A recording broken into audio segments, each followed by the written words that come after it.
Assalamualaikum warahmatullahi wabarakatuh. Innal hamdalillah nahmaduhu wa nasta'inuhu wa nastaghfiruhu wa nastahdihi wa na'udzu billahi min shururi anfusina wa sayyiati a'malina. May yahdihillahu fala mudilla lahu wa may yudlilhu fala hadiya lahu. أشهد أن لا إله إلا الله وحده لا شريك له وأشهد أن محمدا عبده ورسوله صلى الله عليه وعلى آله وأصحابه ومن سار على نهجه واستنى بسنته إلى يوم الدين. قال تعالى: يا أيها الذين آمنوا اتقوا الله حق تقاته ولا تموتن إلا وأنتم مسلمون. أما بعد،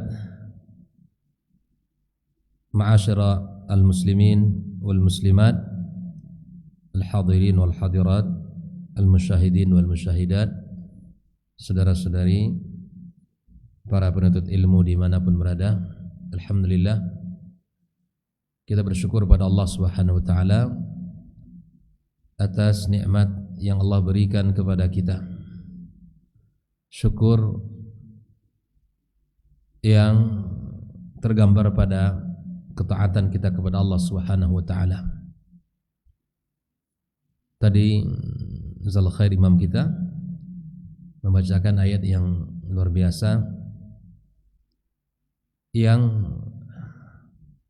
memandu kita agar kita bersyukur kepada Allah Subhanahu wa taala, wabil khusus di usia-usia yang telah Allah berikan di atas 40 tahun. Kalau dari lihat di wajah jemaah ini tidak ada yang usia 20 tahun nampaknya. Ya. Rabbi auzi'ni an ashkura ni'mataka allati an'amta alayya. Kita minta kepada Allah Subhanahu wa taala, kita di usia-usia seperti ini untuk memperbanyak meminta, memohon kepada Allah Subhanahu wa taala agar kita diberikan kemampuan untuk bersyukur kepada Allah Azza wa Jalla atas nikmat-nikmat yang telah Allah karuniakan kepada kita, yang telah Allah berikan kepada kita dan kepada kedua orang tua kita.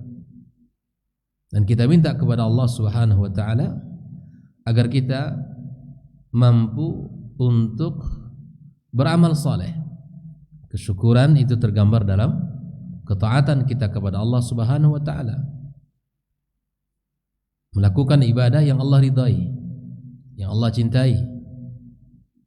Dan diantaranya adalah pagi ini kita mengawali hari kita dengan ibadah yang mulia, lalu kita duduk sejenak untuk mempelajari agama Allah Subhanahu wa taala dan memperbanyak meminta kepada Allah Azza wa Jalla agar Allah berikan kepada kita anak-anak yang saleh dan segera kita bertaubat kepadanya. Mudah-mudahan Allah terima seluruh ibadah kita dan Allah jadikan dalam timbangan kebaikan kita. Salawat dan salam semoga senantiasa kita sampaikan untuk junjungan kita Nabi besar Muhammad sallallahu alaihi wasallam. Mudah-mudahan kita dikumpulkan bersamanya dan bersama para nabiyin, para siddiqin, para syuhada dan salihin di hari kiamat kelak. Ahibati fillah, kaum muslimin dan muslimat rahimakumullah. Pagi ini kita bersama kitab baru atau kutaib tasghir daripada kitab, di mana setelah kita selesaikan pembahasan kitab tentang apa kemarin? Tazkiyatun nufus, ya. 10 kunci di mana kita bisa membersihkan diri kita, yang ditulis oleh Syekh siapa? Profesor Dr. Abdul Razak Al-Badar. Insyaallah pagi ini kita akan melanjutkan satu tulisan beliau juga, ya, yaitu tentang asrun mujibatun lin najah. Ashr artinya 10, ya, mujibat lin najah, artinya 10 jalan keselamatan. Bukunya kecil tapi isinya luar biasa. Kalau bahasa kita hari ini semuanya isi. Semuanya isi pesan-pesan yang luar biasa. Nah, inilah karya yang luar biasa dari para ulama Ahlus Sunnah wal Jamaah. Oleh karena itu, insyaallah kita akan membaca kitab ini dan kita ambil faedah-faedah dalam setiap kalimat yang beliau tulis insyaallah taala. Beliau mengawali muqaddimah dengan bismillahirrahmanirrahim.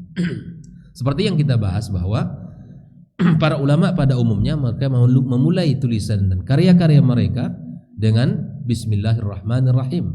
Kenapa demikian? Karena yang pertama mencontoh dan melihat kepada Al-Quranul Karim. Pada setiap surat diawali dengan bismillah, kecuali surat At-Taubah atau surat Al-Bara'ah. Yang kedua, at-ta'asi bin Nabi sallallahu alaihi wasallam, dalam rangka mengikuti Nabi, mencontoh Nabi alaihi salatu wasallam, karena setiap tulisan yang beliau kirim kepada para raja di masa itu menawarkan keislaman, maka beliau menulis dengan bismillahirrahmanirrahim. Yang ketiga adalah dalam rangka al-isti'anah, meminta pertolongan kepada Allah Azza wa Jalla, wa al-barakah, serta minta keberkahan dari Allah pada setiap apa yang kita kerjakan dan pada setiap apa yang kita lakukan dan kita tulis. Lalu kemudian beliau mengatakan muqaddimah, pendahuluan, ya. Dan sebagaimana diawali dengan khutbatul hajah, memuja dan muji Allah Subhanahu wa taala, alhamdulillahirabbil alamin. Alhamdu, segala puji milik Allah. Itulah al-istighraq, semua pujian milik Allah tabaraka wa taala, Rabb semesta alam. Kemudian wassalatu wassalamu ala abdillah wa rasulihi wa khalilihi nabiyyina Muhammadin. Kemudian beliau mengucapkan salat dan salam kepada hamba Allah dan Rasulnya, kekasihnya Nabi kita Muhammad sallallahu alaihi wasallam, wa ala alihi, dan juga salat ini untuk keluarga beliau, wa ashabihi ajma'in, dan para sahabat secara keseluruhan, wa man tabi'ahum bi ihsanin ila yaumiddin, dan siapapun yang mengikuti mereka dengan cara yang ihsan sampai hari kiamat kelak. Jadi mengikuti para as-salaf dengan ihsan, bukan dengan selera dan kemauan kita masing-masing, tapi dengan cara yang baik sesuai dengan apa yang telah dituntun oleh Nabi kita alaihi salatu wassalam, kita ikuti mereka. Amma ba'd, ini namanya faslul khitab, antara khutbatul hajah baru kita akan memulai ucapan dan perkataan kita. Bisa khutbatul hajah itu yang mana? Ketika tadi saya memulai, sebelum masuk pembahasan, saya mulai dengan alhamdulillahirabbil alamin atau innal hamdalillah, itu namanya apa? Khutbatul hajah. Dan Nabi SAW mengawali pembicaraannya dengan khutbatul hajah. Setelah itu dikatakan amma ba'd, lalu kemudian, itu artinya lalu kemudian. Nah, berkata Syekh Abdul Razak Al-Badar, fa innal 'abdal muwaffaq, sesungguhnya hamba yang Allah beri taufik kepadanya, yajtahidu fi islahi nafsihi, dia selalu bersungguh-sungguh di dalam memperbaiki diri. Dia melihat kepada dirinya, menghisab kekurangannya, melihat aib-aibnya, bukan melihat kepada kesalahan pada orang lain.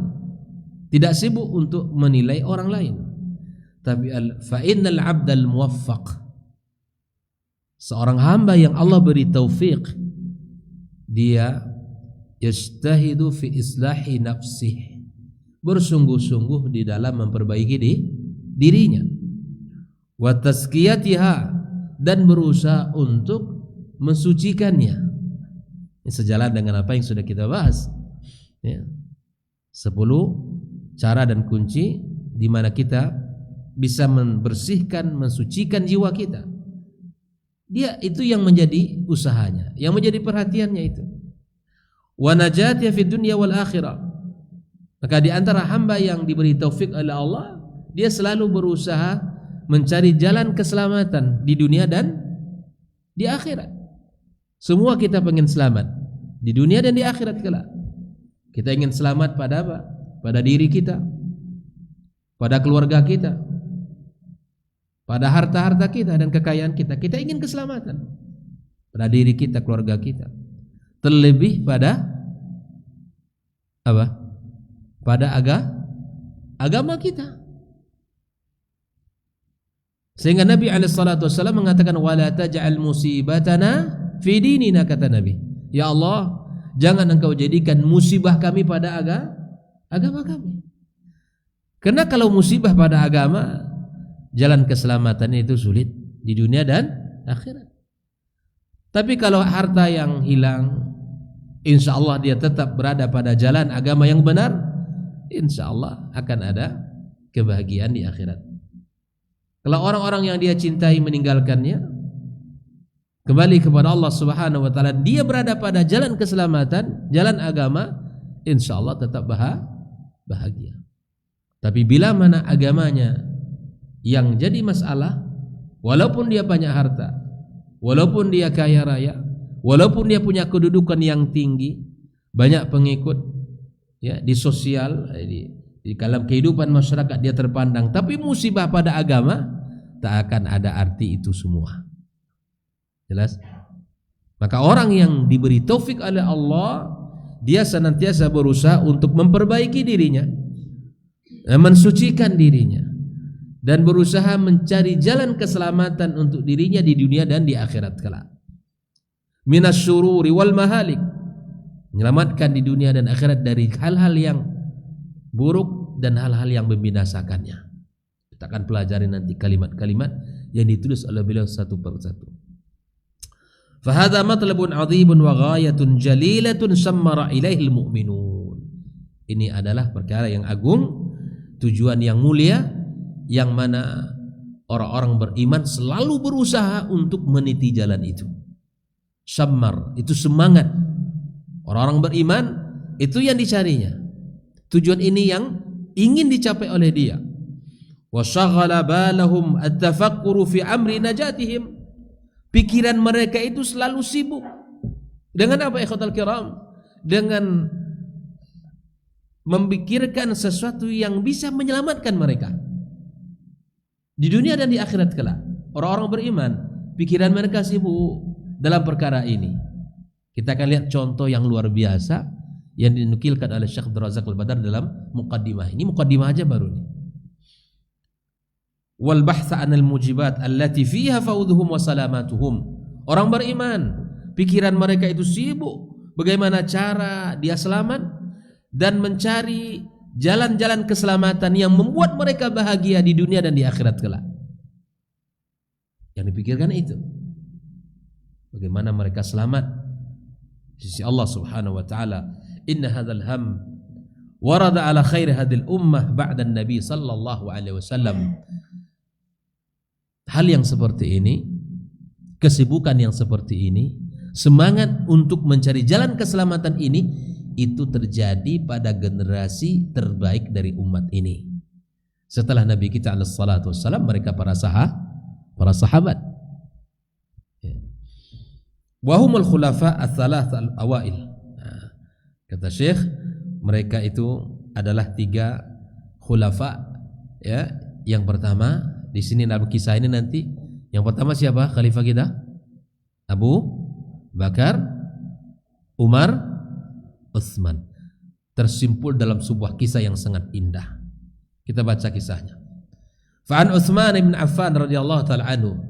Dari Utsman ibn Affan radhiyallahu taala anhu, ya, dia bercerita mengatakan, qala baina ana jalisun fi dhillin utam minal atam marra alayya Umar. Suatu ketika saya duduk di sebuah tempat yang teduh, agak tinggi. Lalu kemudian marra alayya Umar. Umar lewat di depan saya. Fasallama alayya, lalu Umar mengucapkan salam. Falam ash'uru annahu marra wala salam. Tapi saya tidak merasa kalau Umar lewat dan mengucapkan bayangkan Pak, Umar lewat mengucapkan salam. Tapi Utsman merasa Umar tidak lewat dan tidak juga mengucapkan. Masya Allah. Fantalaqa Umaru hatta dakhala ala Abi Bakar. Lalu Umar pergi menemui Abu Bakar radhiyallahu taala anhu. Ya. Lalu dia berkata kepada Abu Bakar, faqala lahu ma yu'jibuka anni marartu ala Utsman fasallamtu alaihi falam yurad alayya salam. Mengadulah dia ke sahabatnya. Bagaimana ini? Saya melewati Utsman, lalu saya mengucapkan salam tapi dia tidak jawab. Mulai ini, gitu kan? Ada hal-hal yang kemudian harus dipertanyakan kepada Umar radhiyallahu, kepada Abu Bakar radhiyallahu taala anhu. Lalu apa yang terjadi ikhwah fillah? Wa aqbala huwa wa Abu Bakar fi wilayati Abi Bakar hatta sallama alayya jami'an. Lalu Umar dan Abu Bakar mencari siapa? Utsman. Nah, dicarinya. Sudah kata Abu Bakar, yuk kita temui dia. Ya. Lalu keduanya mengucapkan salam kepada siapa? Kepada Utsman. Thumma qala Abu Bakar. Lalu Abu Bakar berkata, Ja'ani akhuka Umar. Wahai Utsman, tadi Umar datang kepada saya. Fadzakara, dan dia menyebutkan annahu marra alaika fasallama falam turaddu alaihi salam. Dia bilang, tadi lewat di depan kamu mengucapkan salam tapi kamu tidak jawab. Tidak jawab salam dia. Faman alladhi hamalaka ala hadha? Apa sebabnya wahai Utsman? Apa yang membuat kamu tidak menjawab salam dia? Nah ini. Fakultu, lalu kemudian Utsman berkata, wallahi, demi Allah kata dia, ma sya'artu annaka mararta bi wala salamt. Demi Allah wahai Umar, saya tidak pernah merasa engkau tadi lewat depan saya, dan juga saya tidak merasa kalau engkau tadi mengucapkan salam. Qala Abu Bakar, sadaqa Utsman. Ini nilai sekali ini. Kita ambil faedah nanti dari kisah ini. Ya, Utsman benar. Utsman jujur ini. Waqad shaghalaka an dzalika amr. Pasti ada sesuatu yang membuat kamu yang tidak merasa bahwa dia lewat dan mengucapkan salam. Pasti ada kesibukan ini. Enggak mungkin sahabat dekat, ya kan? Kawan, enggak mungkin kalau tidak menjawab salam kamu. Pasti ada sesuatu yang membuat kamu tadi sibuk memikirkannya. Faqultu ajal, maka Utsman berkata benar. Ya, qala ma huwa? Lalu kemudian Abu Bakar berkata, apa yang kamu pikirkan tadi wahai Utsman? Qala Utsman, tawaffallahu nabiyahu sallallahu alaihi wasallam qabla an nas'alahu an najati hadzal amr. Nabi Allah Muhammad SAW telah wafat sebelum kita menanyakan tentang perkara yang bisa menyelamatkan. Bayangkan bang, yang dipikirkannya ternyata itu. Di depan Syekh Abdul Razak mengatakan tadi apa? Bahwa memikirkan jalan keselamatan itu adalah kehidupan para generasi awal yang mereka sibuk setiap hari bagaimana cara selamat di dunia dan di akhirat kelak. Qala Abu Bakar, ya. Lalu Abu Bakar berkata, qad sa'altuhu an dzalik. Aku telah menanyakan perkara itu kepada Rasulullah sallallahu alaihi wasallam. Faqumtu ilaihi faqultu lahu ya bi abi anta wa ummi anta ahqqu biha. Ibaratnya Utsman kalau mendengarkan jalan keselamatan ditanyakan, dia pengen tahu apa. Nah, lalu kemudian qala Abu Bakar, qultu ya Rasulullah ma najatu hadzal amr. Lalu Abu Bakar berkata, ya Rasulullah, apa ya najat, apa jalan keselamatan? Ya qala Rasulullah SAW, man qabila minnil kalimata allati aradtu ala ammi faraddaha alayya fahiya lahu najah. Barang siapa yang menerima kalimat yang telah aku tawarkan kepada pamanku, barang siapa yang menerimanya, ya, kemudian maka insyaallah dia akan salah. Saya ingin tanya kepada jemaah, apa kalimat yang ditawarkan Nabi kepada pamannya? Qul la ilaha, wahai pamanku. Ya ammi, kata Nabi SAW, katakan kalimat ini yang dimana aku menjadi berhujjah nanti di hadapan Allah. Katakan kalimat itu. Saat dia menghadapi kematian, Nabi SAW merasa bahwa dia adalah mensupportnya, bahwa pamannya membelanya, bahwa pamannya melindungi dia. Dia pengen pamannya mendapatkan hidayah. Maka dia katakan kalimat qul ya ammi, katakan wahai pamanku kalimat la ilaha illallah. Semoga aku nanti bisa berhujjah dengan kalimat ini di hadapan Allah Subhanahu wa taala. Faraddaha alaihi, tapi dia menolak. Fahiya lahu najah. Ikhwafillah. Dari kisah Abu Bakar, Umar dan Utsman ini, apa pelajaran bisa kita ambil? Dari perjalanan antara Umar dengan Utsman tadi, ya Umar lewat mengucapkan salam. Nah, yang pertama apa? Tentang salam, sehingga Umar, ya kewajiban kita menjawab salam. Sehingga Umar mencari alasan, mencari sebab kenapa ini salam saya tidak dijawab. Ya.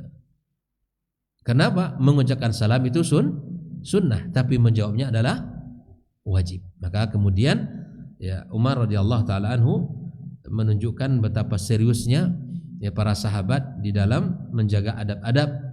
Bila bertemu dengan saudaranya, maka dia mengucapkan salam. Hak saudara kepada saudaranya.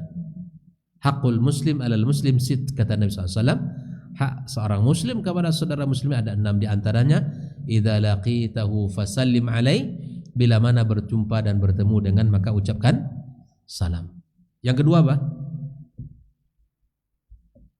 Berhusnuzan terhadap sesama muslim. Ini terkadang mutiara yang hilang hari ini dalam kehidupan orang beriman. Abu Bakar radhiyallahu taala tidak langsung menyalahkan Utsman, iya kan? Ketika Umar datang mengadu kepada Abu Bakar, apa kata Abu Bakar? Kita langsung pergi menemuinya. Yuk, kita berangkat mencari Utsman. Jadi Abu Bakar radhiyallahu taala anhu tidak langsung menyalahkan Utsman, tapi terlebih dahulu menanyakan sebab. Nah, inilah yang perlu untuk kita lakukan dalam kehidupan kita orang beriman. Ya. Mengajarkan pentingnya kita untuk berprasangka baik kepada saudara kita. Disebutkan iltamis min akhika sab'ina udhran. Apa itu? Murami. Apa arti? Siapa yang tahu artinya? Iltamis min akhika sab'ina udhran. Bila mana saudara kamu melakukan sesuatu yang kamu anggap itu salah, baik itu mungkin adalah hak diri kamu, maka carilah 70 alasan agar saudara kamu itu tidak kamu salahkan. 70 alasan. Di sini Abu Bakar radhiyallahu taala tidak langsung menyalahkan Utsman, tetapi dia berusaha untuk menanyakan apa sebabnya. Dan ini juga merupakan bukti nyata tentang apa? Tentang tabayyun di dalam perkara kehidupan kita. Penting untuk bertabayyun. Tidak seperti angin, tidak seperti balimalin di atas bukit, kemana angin di situ pula dia. Tidak mudah kita percaya kepada isu. Ya, entah dari siapa beritanya, maka kita tidak tahu urusan itu, maka kita telah menyimpulkan sesuatu. Ini sebuah kesalahan besar. Kisah ini adalah contoh nyata penerapan tabayyun, klarifikasi dalam kehidupan kita. Ya. Masalah kecil tidak dibiarkan menjadi besar. Sehingga para asatis pun tidak selamat dari lisan dia. Dia tidak ada tahu masalah sedikit pun. Khawarij kata orang, Khawarij pula kata dia. Ini perkara yang terkadang subhanallah kita disibukkan. Yang disuruh oleh agama kita menyibukkan diri mencari jalan selamat. Bukan mengatakan orang Khawarij, bukan mengatakan ini dan ini. Tapi sibukkan diri Anda untuk mencari jalan keselamatan. Kita tidak tahu perkara yang sesungguhnya, maka Allah katakan bahwa tidak ada satu kalimat yang terucap oleh lisan kecuali apa? Kecuali diminta pertanggungjawaban, kecuali ditulis oleh malaikat Raqib dan Atid. Nabi SAW telah mengatakan, "Kafa bil mar'i itsman ayuhadditsa bima sami'a." Cukuplah seorang hamba itu berdosa di sisi Allah kapan, Pak? Dia mengucapkan sesuatu yang didengarkan olehnya. Belum lagi tahu perkaranya, seakan dia orang yang paling tahu tentang perkara itu. Maka dianggap berdosa oleh Nabi SAW. Dianggap berdosa bila mana dia mengatakan sesuatu, setiap apa yang didengar diucapkan, setiap apa yang dia dengar dia sampaikan. Dia belum tahu perkaranya. Kalau memang ada sesuatu yang dikhawatirkan, tanyakan, datangi. Sehingga apa? Tidak membuat diri kita ini berprasangka buruk. Dan ini juga pelajaran daripada para sahabat, berlapang dada, ya, berlapang dada di dalam kehidupan kita ini, dan rendah hatinya para sahabat. Ini contoh yang luar biasa dalam kehidupan mereka. Utsman dengan jujur mengakui kesalahannya, tidak menyadari, dia jujur mengatakan bahwa saya memang tidak betul-betul tidak menyadari kamu lewat, dan betul-betul saya tidak menyadari kamu mengucapkan salam. Sudah dikatakan oleh Umar radhiyallahu taala, dikatakan oleh Utsman. Bahkan tidak ada sikap membela diri di situ. Saya betul-betul mohon maaf, saya betul-betul tidak menyadari kamu, tidak betul-betul tidak mendengarkan salam kamu. Ini juga merupakan pelajaran yang mahal untuk kita sama, bahwa menjaga ukhuwah itu lebih penting daripada ya mempertahankan ego sesaat kita. Terkadang yang bisa menjaga hubungan baik kita adalah at-taghaful. Di antaranya kita merasa sudah, kita anggap itu hal yang kecil berlalu. Sehingga kalau itu yang kita pikirkan terus, itu akan merusak hubungan kita, hubungan persaudaraan kita, ya secara pribadi, ya itu akan ya membuat diri kita akan sibuk dengannya. Sungguh sangat banyak hal-hal yang bisa kita ambil dari kisah tiga sahabat yang mulia ini, ya Umar, Abu Bakar, Umar dan Utsman ini. Nah, ini adalah contoh ya nyata tentang pertama husnudzan, yang kedua tabayyun, yang ketiga adalah berlapang dada, yang keempat adalah di mana ini adalah salah satu bentuk ya ketawaduannya para as-sahabatul kiram, dan tidak mempermasalahkan masalah yang kecil menjadi besar. Ini terjadi dalam kehidupan kita. Maka oleh karena itu ya tanyakan kepada orang yang kompeten, yang punya bagian dalam bidangnya, sehingga apa? Kita mengetahui informasi yang sebenarnya. Nah, berkata Syekh Abdul Razak hafizallahu taala, "Wa man ta'ammala fi hadhil qissatil 'azima 'alima." Barang siapa yang mengambil, memperhatikan kisah yang agung ini, alima anna amran najati amrun 'azim, maka dia tahu bahwa jalan keselamatan itu adalah jalan yang agung. Sampai subhanallah, Utsman tidak menyadari Abu Bakar lewat, memikirkan bagaimana cara selamat. Hatta innahu la yahummu wa yashghal balal mu'minina shadiqin, sehingga membuat pikiran dia sibuk dengan memikirkan perkara-perkara yang menyelamatkan tadi. Fadha Utsmanu ahammahu amrun najah ma'a qaulin Nabi SAW. Inilah Utsman saja. Kita tahu Utsman siapa? Ya, Utsman bin Affan ini, apa kata Nabi SAW tentang kalimat Nabi tentang beliau ini bagaimana? Apa kata Rasulullah SAW? Wa Utsmanu fil jannah. Utsman dalam Yang sudah dijamin surga saja sibuk memikirkan jalan selamat. Kita yang tidak ada jaminan surga ini seharusnya lebih sibuk memikirkan itu. Apa kata Nabi SAW tentang Utsman? Ma darra Utsmanu ma amila ba'dal yaum. Tak ada lagi dosa Utsman setelah ini. Setelah Utsman memberikan hartanya di jalan Allah Subhanahu wa taala, kebutuhan para mujahidin. Kata para ulama, Utsman membeli surga 2 kali dengan hartanya. Yang pertama membeli Bi'rur Rumah, ya, sumur orang Yahudi, dibeli oleh Utsman. Nabi SAW mengatakan barang siapa yang membeli Bi'rur Rumah falahul jannah. Barang siapa yang membeli sumur Yahudi ini maka baginya surga. Utsman datang ke Nabi SAW, ya Rasulullah, apakah saya termasuk bila aku beli sumur itu? Ya, dibeli oleh Utsman. Sebelum dibeli tentu ada, ya, orang Yahudi ini nggak mau menjual, ya kan? Akhirnya Utsman nego, kalau kamu tidak mau jual utuh, berarti saya sewa. 1 hari untuk kamu, 1 hari untuk saya.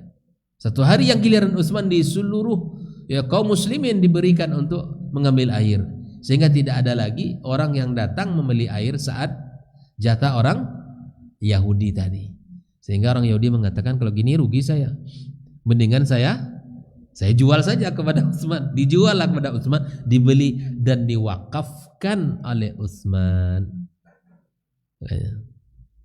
Makanya rekening Utsman masih jalan, rekening pahalanya masih jalan. Hari ini pemerintah Arab Saudi, ya, menjadikannya sebagai salah satu masyru' khairi untuk Utsman.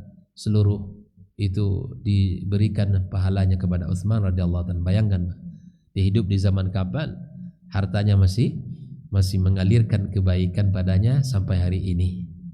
Yang kedua, Jaisul Usra, ketika itu Nabi SAW menyuruh meminta sahabat-sahabat yang punya harta, maka dibelilah, diwakafkan oleh Utsman 200 kuda atau kendaraan perang. Itu bukan sedikit, akhwal kiram. Inilah Utsman yang membeli surga dengan hartanya. Orang yang seperti ini masih memikirkan bagaimana jalan selamat.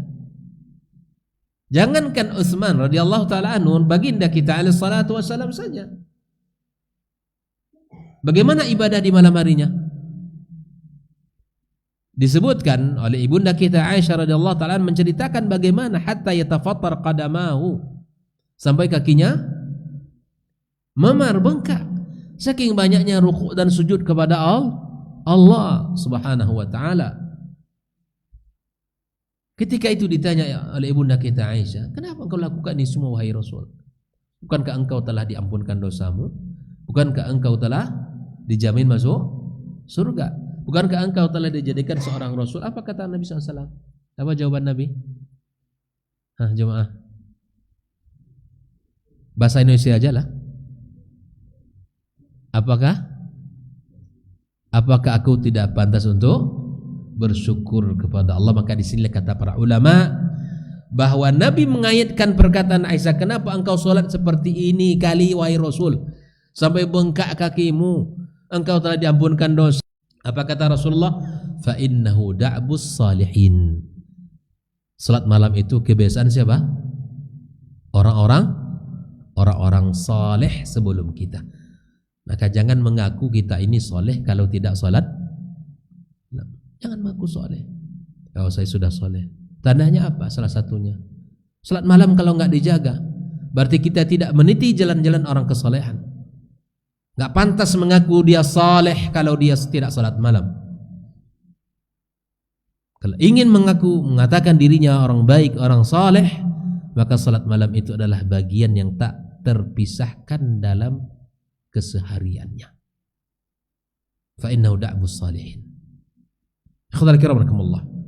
Maka ada sebuah kisah, ini kisah yang kedua yang ditulis oleh Syekh Abdul Razzaq Al-Badar di muqaddimah ini. Waja'a Abdullah bin Rawaha, Abdullah bin Rawaha, annahu kana fi baitihi wa 'inda zawji fabaka. Berada di rumahnya di hadapan istrinya, lalu kemudian dia menangis. Fasa'alathu man ladzi abkaka, wahai suamiku, apa yang membuat kamu menangis. Qala dzakartu qaula ta'ala, aku teringat dengan firman Allah, wa in minkum illa wariduha kana ala rabbika hatman maqdiya. Ini maksudnya apa?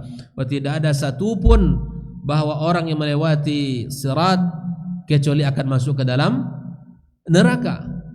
Nah, itu adalah satu keputusan Allah yang pasti. Bayangkan, ini membuat dia bahwa tidak ada orang yang selamat. Tidak ada orang yang melewati itu kecuali akan masuk ke dalam neraka. Ini membuat dia menangis, membuat dia tidak bisa tenang. Thumma nunajjil ladzina taqaw wa nadhara adh-dhalimina fiha jithiya. Apa kata Allah? Kami selamatkan orang-orang yang bertakwa, kemudian kami tinggalkan, kami biarkan orang yang zalim dalam keadaan tertukuk lutut hina. Dipikirkannya ini. Kalau kita baca lagi kisah-kisah seperti Umar dan para sahabat-sahabat yang lain, bahkan satu malam itu mengulang-ulang ayat yang sama ya sampai pagi. Radhiyallahu ta'ala ajma'in. Apalagi Utsman, kisah sahabat bukan hanya orang kaya dermawan, tapi disebutkan dia mengkhatamkan Al-Quran dalam satu qiyamnya. Utsman radhiyallahu ta'ala mengkhatamkan Al-Quran dalam satu malam. Bisa? Kita tidak bisa kalau mereka terbukti. Al-Quran itu ikhwatal kiram Allah bagi mereka kehidupan. Dan pada umumnya para sahabat itu mengkhatamkan Al-Quran dalam berapa hari? Pada umumnya. Nah, rata-rata 7 hari pada umumnya. 7 hari. Dan cara mereka bagaimana? Mau saya tunjukkan. Di hari pertama 3 surat. 3 surat. Hari pertama dari Al-Fatihah 4 sih ya. Al-Fatihah, Al-Baqarah. Setelah itu Ali Imran, An-Nisa. Berapa juz? 5 lewat. 5 juz 3 halaman. Oke. Itu hari pertamanya. Bisa kita terapkan. Ini hizibnya para sahabat, cara mereka mengkhatamkan Al-Quran. Hari kedua berapa surat? Naik dari 3 naik ke 5. 5 surat. Berarti setelah An-Nisa apa?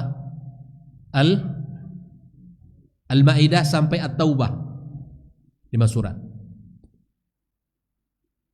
Hari ketiga dari 5 surat nambah 7 surat. Berarti dari setelah At-Taubah Yunus ya, 7 surat.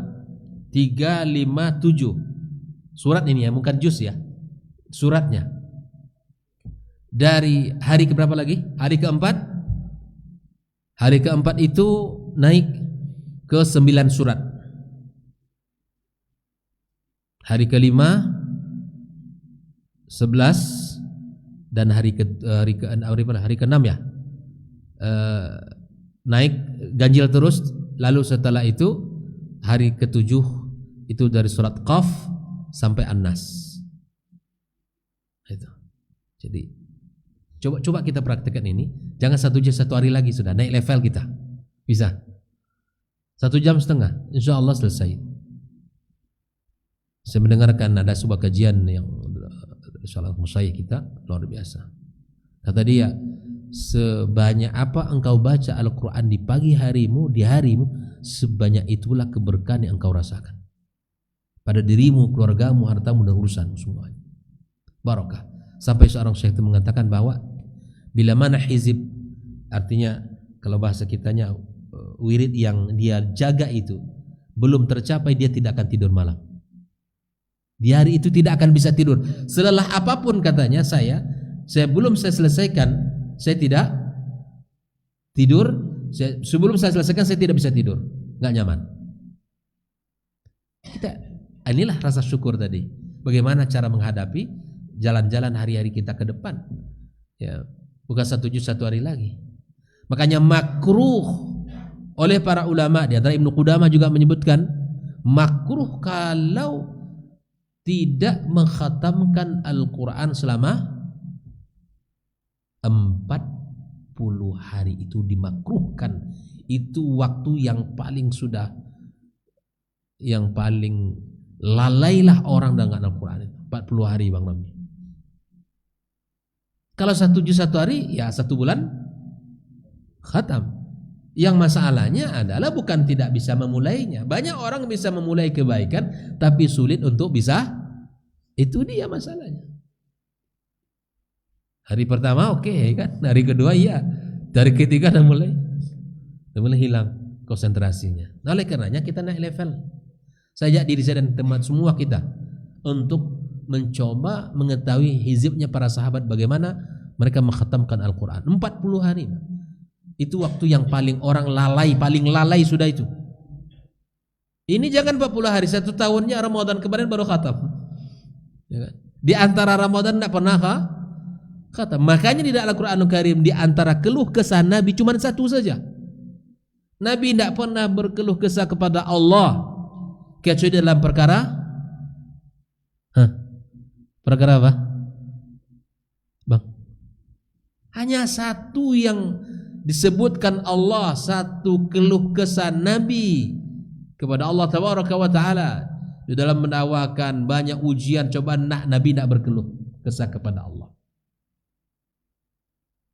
Yang diadukan oleh Nabi kepada Allah hanya 1 perkara. Siapa yang tahu?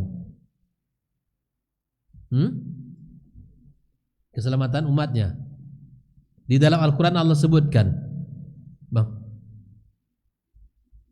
yang diadukan oleh Nabi alaihissalatu wassalam adalah sikap umatnya terhadap Al-Quran. Apa ayatnya, Bang?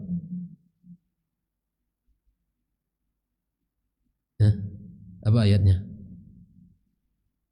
Ya Rabb inna qaumi ittakhadhu hadzal Qur'ana mahjura. Ya Allah, kata Nabi, sesungguhnya kaumku menjadikan Al-Quran ini sesuatu yang dihijir, yang ditinggalkan oleh mereka.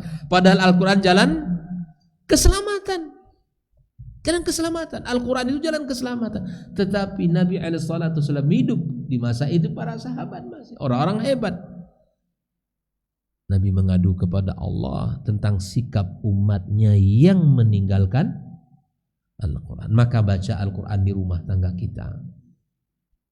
Ya ikhwan, ini bukan kita bicara orang hebat lalu kemudian kita menjadi cerita bagi kita, bukan itu. Saya ingin diri saya dan kita semua jemaah duduk kita ini buah daripada kita belajar, perbaiki pola kita. Jangan sampai Al-Quran tidak kita pegang dalam 1 hari itu. Merugi orang yang tidak membaca Al-Quranul Karim. Merugi. Maka kalau ingin lebih lagi, lakukan tadi hizibnya para sahabat. 7 hari khatam. 7 hari khatam. Maka tak heran Imam Syafi'i itu kalau bulan Ramadan berapa kali dia khatam? Masih ingat? 40 kali. Itu disebutkan lagi bahwa itu dalam qiyamnya, belum lagi di luar qiyam. Dalam salat malamnya, Pak. Ya subhanallah. Kalau bicara orang-orang hebat, membuat diri kita sungguh sangat jauh dari apa yang mereka lakukan. Ya, baik itu masalah tilawahnya, baik itu masalah qiyamnya, ya kan? Apa lagi? Masalah sedekahnya, masalah semangat beragamanya, atau semangat di dalam mencari jalan-jalan keselamatan. Maka kemudian fala adri ananju minha amla. Lalu Abdullah bin Rawah mengatakan, saya tidak tahu, wahai istriku, apakah kita termasuk orang diselamatkan atau tidak. فإذا كانت هذه حال السابقين الأولين من الصحابة في البحث عن موجبات النجاة في الدين أو في الدارين, kalaulah ini keadaan mereka orang-orang al-awwalun min as-sahaba mencari jalan-jalan keselamatan di dunia dan di akhirat kelak, wa qad busyiru bidukhul jannah fa kaifal halu biman ba'dahum, mereka yang telah dikabarkan bahwa bagi mereka surga, tapi begitu cara mereka memikirkan jalan keselamatan. Orang-orang telah mendapatkan jaminan, tetapi tetap mencari jalan-jalan keselamatan. Bagaimana dengan keadaan kita yang tidak ada jaminan satupun untuk kita? Telah kita pikirkan jalan itu? Apakah telah kita ambil bagian untuk mencarinya. Wa hadhihi risalatun mujazah harastu fiha al-isharati ila 10 umurin tu'addu min abrazil umuril 'azimati allati tahsul biha an-najatu lil 'abd. Kata Syekh dalam risalah yang singkat ini, tulisan beliau ini, saya akan mencoba untuk menyebutkan perkara-perkara, 10 perkara yang insya Allah menjadi sebab orang-orang bisa selamat. Bukan hanya 10 ini, tapi masih banyak yang ditulis hanya 10 oleh beliau. Hariyun bi kulli muslim ayajtahida fi ta'allumiha wal 'amal biha. Maka pantas bagi kita orang beriman untuk mempelajarinya dan mengamalkan. Maka kita baca kitab ini. Saya bilang ke pengurus, kitabnya tipis tapi isinya luar biasa. Ya kan? Kita baca yang tipis-tipis tapi insyaallah bermanfaat. Wasuluki masalikiha wa ta'limiha liman yastati' min ahli wa ikhwani. Dan diikuti jalan-jalan ini mengajarkan kepada orang-orang yang telah keluarganya, saudaranya, liyafuza bin najati fid dunya wa yaumal qiyamah, agar selamat di dunia dan akhirat kelak, wa yasfar bis sa'adatil abadiyati fi jannatin na'im, dan bahagia dengan kehidupan yang abadi, surga yang penuh dengan kenikmatan. Fa inna da'watal ibadi ila najati wa tamhida turuqiha wa tadhkira bimujibatiha hadiyun qa'im. Mengarahkan orang kepada jalan keselamatan, menunjukkan orang kepada jalan keselamatan, itu adalah petunjuk yang telah berlaku dalam agama kita. Nabi kita alaihi salatu wassalam diutus Allah untuk berikan peringatan, untuk menjelaskan mana yang hak, mana yang batil. Maka wasunnatul madiyah, Allah Subhanahu wa taala menyebutkan di antara ungkapan para nabi, wa ya qaumi mali ad'ukum ilan najati wa tad'unani ilan nar. Wahai kaumku, aku ajak kalian kepada jalan keselamatan, tapi kalian ajak aku jalan kesesatan, ke jalan menuju neraka Allah Subhanahu wa taala. Dalam sebuah syair disebutkan, ma balu dinika tarda an tudannisahu wa thawbuka ad-dahra maghsulun minad danas. Ada apa dengan agama kamu yang kamu tega mengotorinya, yang kamu tega menodainya, sementara bajumu tidak kamu biarkan dalam keadaan kotor, kena noda sedikit kamu langsung cuci. Kenapa kamu tidak berpikir agama yang mulia ini, agama yang jalan keselamatan ini tidak engkau perhatikan? Kenapa engkau tega mengotorinya? Kenapa engkau tega di dalam membiarkan agama ini? Sementara bajumu, celanamu, pakaianmu yang sedikit saja kena noda, kamu langsung cuci. Tidak mau dia menjadi kotor. Tarjun najata wa lam tasluk masalika. Engkau ingin selamat tapi engkau tidak titi jalannya. Innas safinata la tajri 'alal yabis. Sesungguhnya kapal tidak akan berlayar di atas daratan. Ada? Ingin selamat, titi jalannya. Nah, seperti mana kapal berlayar hanya di lautan.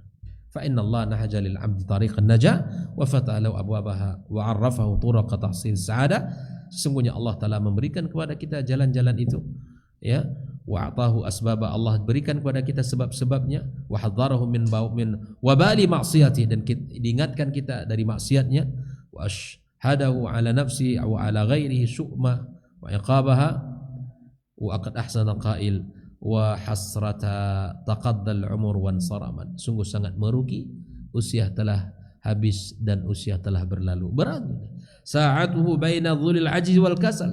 Hari-hari yang dia lewati, umur-umur yang dia lewati hanya berada antara kemalasan dan kehinaan. Habis, usia telah lewat, umur telah tua, tak juga sadar-sadar, tak juga ingat akan kehidupan ini berakhir. Tak ada kesadaran untuk itu. Ya hasrata, merugilah dia ini. Ya. Taqaddal umur wan saraman, sudah hari-harimu telah berlalu, usiamu telah habis, waktumu telah habis. Sa'atuhu baina dhullil ajzi wal kasal. Hari-hari yang ia lewati, waktu-waktu yang berlalu hanya bergulir antara hina dan kemalasan. Sedikit aja baru baca Quran semacam 1 juz gitu. Puasnya bukan main sudah itu ya. Masyaallah. Nggak boleh kita cukup dengan kebaikan yang sudah kita lakukan. Belum. Orang yang telah dijamin surga saja tidak cukup mereka dengan apa yang mereka lakukan, apalagi kita. Wal qauma qad akhadhu darban najati wa qad saru ila al matlabil a'la ala mahal. orang-orang telah mengambil jalan-jalan keselamatan. Ya. Orang-orang telah meniti jalan-jalan keselamatan. Saru ilal matlabil a'la ala muhun. Mereka bersegera menuju jalan kemuliaan. Ya, subhanallah. Orang-orang telah melewatinya, tapi kita masih bergulir antara malas dan kehinaan. Ya, antara malas dan kehinaan. Ya, subhanallah, baru saja buka Al-Quran sudah merasa banyak. Baru saja 2 rakaat salat malam sudah merasa sudah masya Allah, tabarakallah, dan seterusnya. Baru saja melakukan sedikit kebaikan sudah merasa puas dengan kebaikan yang dilakukan. Nah, inilah muqaddimah. Wa sallallahu wasallam wa baraka wa an'am ala abdihi wa rasuli nabiyyina Muhammadin wa ala alihi wa sahbihi ajma'in. Ini baru muqaddimah. Hanya kalau bahasa orang kita ini semuanya adalah isi. Tak ada kalimatnya yang luar biasa, yang tidak bermakna. Semua yang dinukilkan oleh para ulama kita adalah pelajaran mahal dalam kehidupan kita. Insyaallah kita bahas mana yang 10 jalan keselamatan itu pada pertemuan berikutnya. Insyaallah 1 tahun inilah, 1 tahun ke depan kita selesaikan buku ini. 1 tahun ke depan. Kalau bisa 1, ya coba kita lihat. Ya, setiap kali pertemuan 1 jalan keselamatan insyaallah taala. Mudah-mudahan 1 tahun ke depan Allah berikan kepada kita kemudahan, kesehatan, usia, ya bisa kita bersemangat mempelajarinya. Baik, demikian pembahasan kita pada pagi ini. Barakallahu fikum. Jazakallahu khair. Semoga kita bisa mengambil ibrah dan pelajaran dari apa yang ditulis oleh Syekh Abdul Razak baru di muqaddimah. Ini luar biasa. Jalan keselamatan 10 itu sangat luar biasa dan mesti kita pelajari. Ya. Baik, kita tutup dengan doa majlis. Subhanakallah bihamdika asyhadu an la ilaha illa anta astaghfiruka wa atubu ilaik. Assalamualaikum warahmatullahi wabarakatuh.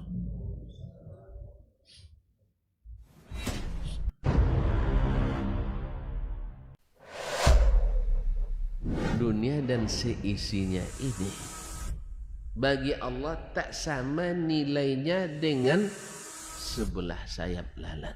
Barang siapa yang beramal untuk akhiratnya, Allah akan cukupkan baginya urusan dunia. Sayati zamanun 'alan nasi as-sabiru fihim qalqabit al-jamarah. Akan ada satu masa di akhir zaman yang berpegang teguh dengan agamanya seperti orang yang sedang memegang bara